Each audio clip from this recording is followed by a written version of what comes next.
Hi guys, welcome back to my channel, or welcome if you're new. My name is Marin, and I own a lot of weird animals.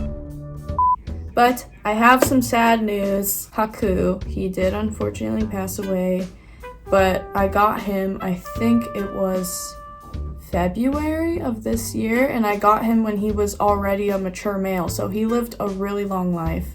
But unfortunately, I never got to finish his enclosure. It was always a work in process ever since February. So I compiled all the videos that I took from February to now, and I'm going to edit them, put it in one big video so you can see the process, and I am finally today going to officially finish decorating his enclosure, kind of like in memory of him. I'm gonna finish it.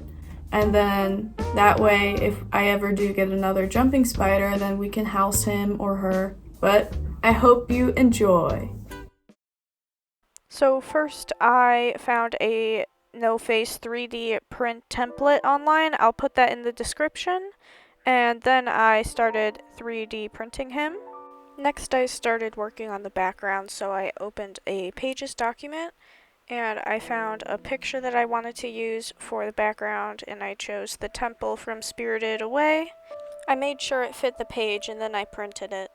Next I started trying to shape it so it would fit the back of the enclosure, and I began cutting it. This is what it looked like when I was done. Next I am painting the ledges for the enclosure, and I decided to paint little soots on them from the movie. This is what they look like.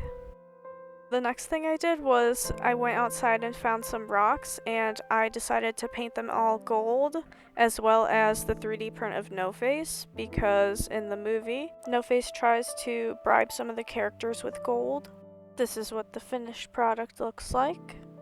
Now this was all the stuff that I had at the time, so I began putting it all into the enclosure. Now I put some cork bark in there for Haku, because that was in his last enclosure, and I decided to put him in the enclosure for now because that was all the materials I had at the time, but there is more, so stay tuned.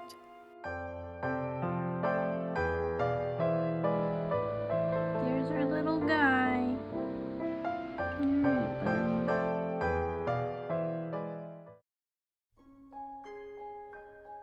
So, I repeated all of the steps, but this time I included more items.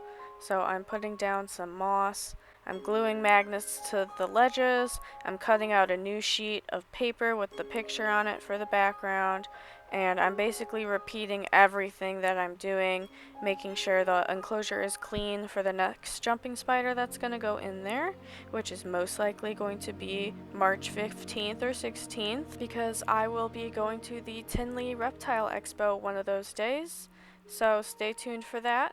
As you can see, I'm just putting the rest of the items back into the enclosure, and here's the final product.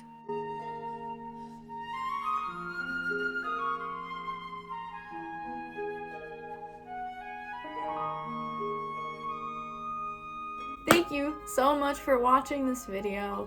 If you enjoyed it, please give it a thumbs up. Did I say subscribe? You should subscribe. That would be great. Thanks. I think that's it. Thanks for watching. Bye.